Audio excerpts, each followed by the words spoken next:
Hi, today we are going to continue the same Chaiye Sarah. As I told you last time, that we are going to talk about the names and naming convention this time. And we all know that there are a lot of names in the Bible, and there are a lot of names got changed in the Bible. And it is not like the naming convention that we use in our in a Gentile world, and it is not like how the Gentile world converts a name. Jewish word way of converting names and Jewish way of naming the names are totally different. It has got a lot of meaning to that one. It has got a lot of internal feelings and emotions to that one when they convert a name to another name. So let us see. In the Bible, in the beginning we saw that Adam was naming all the animals and other things. But I was so taken into surprise because how did he name all these animals? And also, God, who named Adam? God named Adam, right? And also, uh, God name, I think four rivers in the Garden of Eden. I don't know whether the rivers are there or not, but he named rivers. Rivers got the name from God, God himself. And Adam names so many animals. How did he name it? And I was wondering what language he was using in the Garden of Eden. And also he was told that he was not just like that he can name anything. He has to name every animal according to the inner spirituality of that animal. So that represents the animal itself. So he has to name like that. So how he would know that he doesn't have any prior experience or anything. There's nothing book or anything that he could go and refer something. Nothing was there. So Adam was doing this naming. I mean, there was the first employment of humankind is names, giving names. In our young age, we used to name our class teachers or friends, whatever the name we want. There are so much of funny names out there. But in Bible, Adam was naming, I don't know, probably he was making sounds, some kind of a sounds that become the names of those animals. So, and if you see from Adam to Noah, it's kind of 10 generations, and from Noah to Abraham is 10 generations. There were about 20 generations, and a lot of names were given, but none of them have been converted or changed. There was no changing in the name game in the 20 generations of population before Abraham.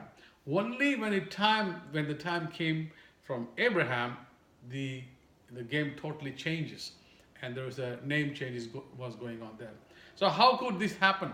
I mean, why would God change the name of Abraham to Abraham? What was the reason? Because why can't he just be in the name of Abraham itself? In Jewish alphabet, the Jewish alphabet always has the numbering system in it. Every letter has a number. So they always calculate every names, every verb, or everything they calculate with the numbers, and then they get the meaning out of it. So I already talked about this one in some of my before Torah portions. So now, when Abraham, that's what they call, in Jewish way of calling Abraham is, they instead of B, they use letter V, like Abraham or Avram.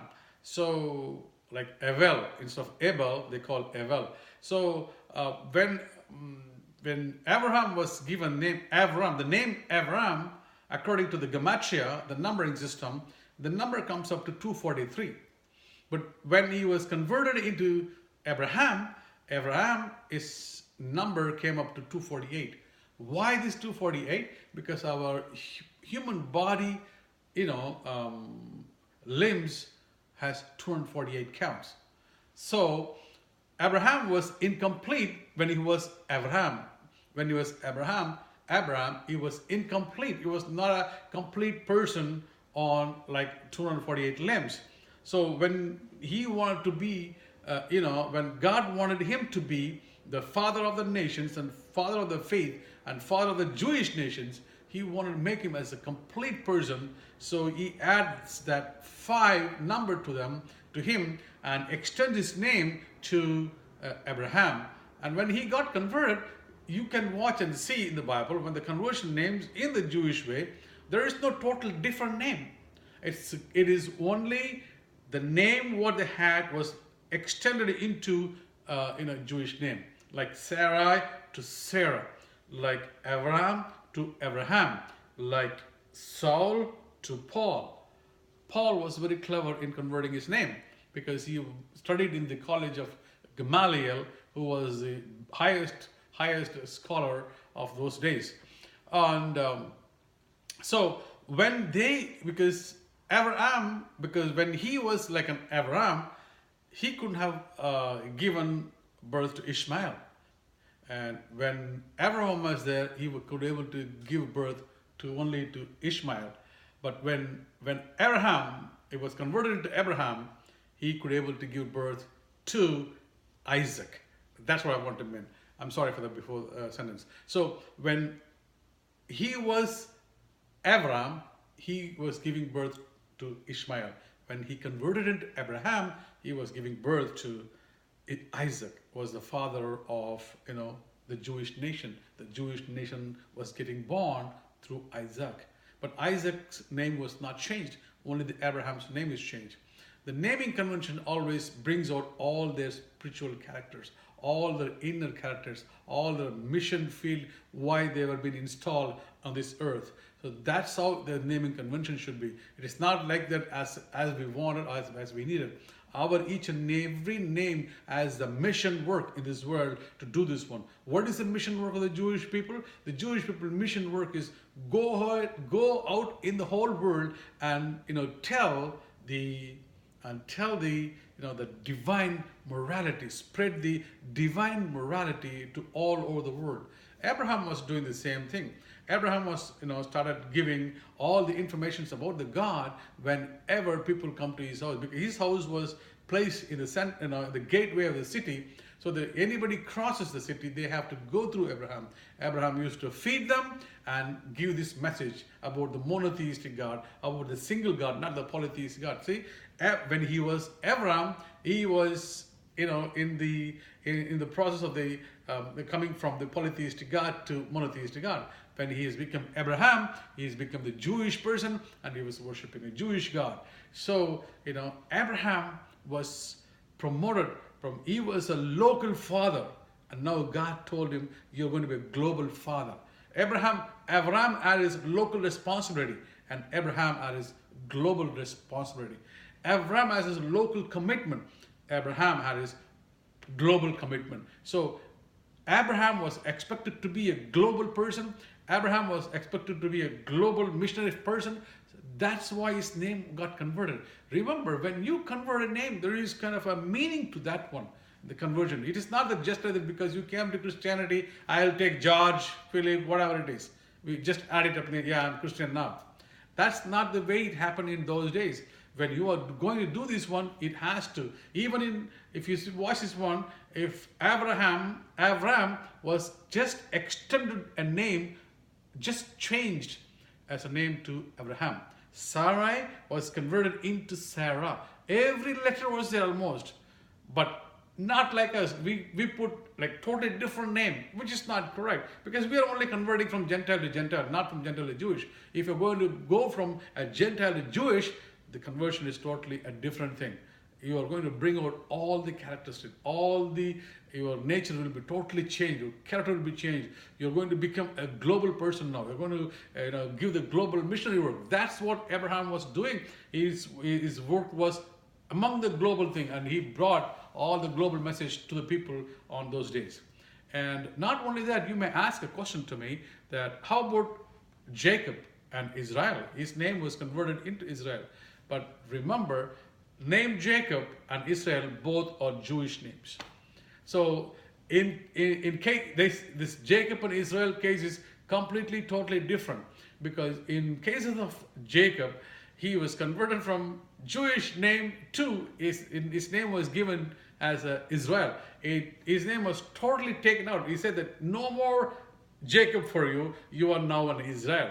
From Jewish to Jewish name. It is not the extension of the old name, but Abraham and Sarah, they got extension of their old name because they don't want to, miss that the characters, attributes, and the mission of their name, what they have in them, what they had in them. So likewise, we all have some kind of a missionary work, some kind of a mission feel that we need to work. Our names reflects that. Our names definitely tells that. It is not an easy thing just to go and convert a name as we like. If you want to become a Jewish person, if you have to have the Jewish, thing in you, this is what it's going to be. Your name cannot be just like the change any way we want it.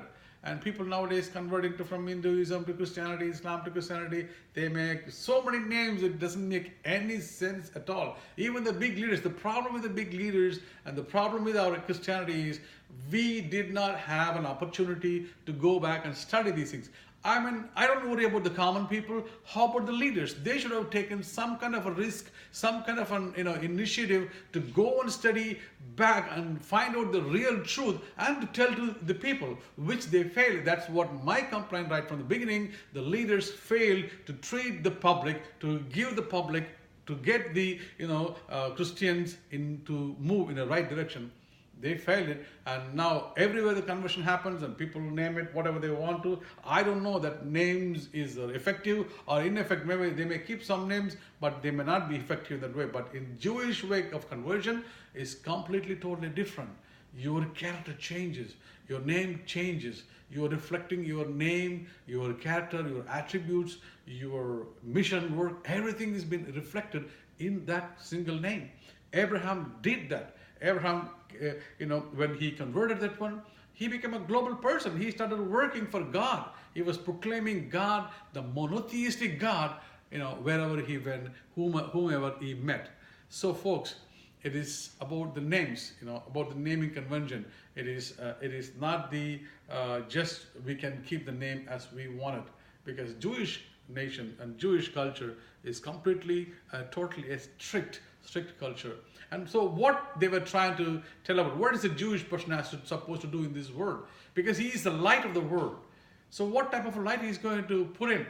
The light, he's not going to put in the light of the Western world, or he's not going to put the light of the knowledge that Western world has, or the science or technology.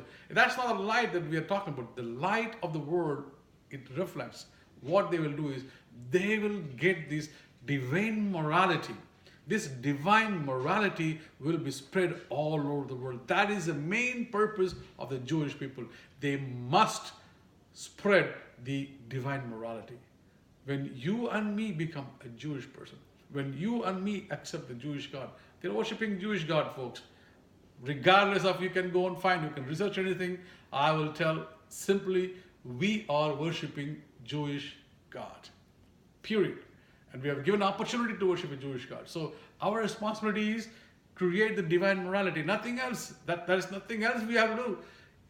Go and spread and teach, cultivate the divine morality like the Jewish people they did.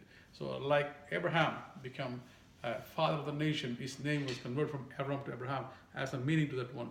The conversion occurs with the characters and attributes, even up to the DNA level they're speaking about in the conversion of the names. So let us remember that one. When we name in future for the babies, make sure that we are naming exactly about how it's difficult to name in a younger age, like how we know that one. But that's how the Bible talks about. That's how the Jewish nation talks about. We have to name, and the name has meaning. The name reflects their inner feelings, the inner emotions, and inner missionary work on this earth that we must reflect, and we must go for it. And we all global representatives, not the local, and we must represent the local also. Like Abraham did this. Like Abraham, his name is still in Abraham's name. So he was taking care of both local and also global. Likewise, we also should have the global responsibility. I'll come back with another Torah next time, and wish you all a very, very happy week. Shavua Tov. Have peace. Bye.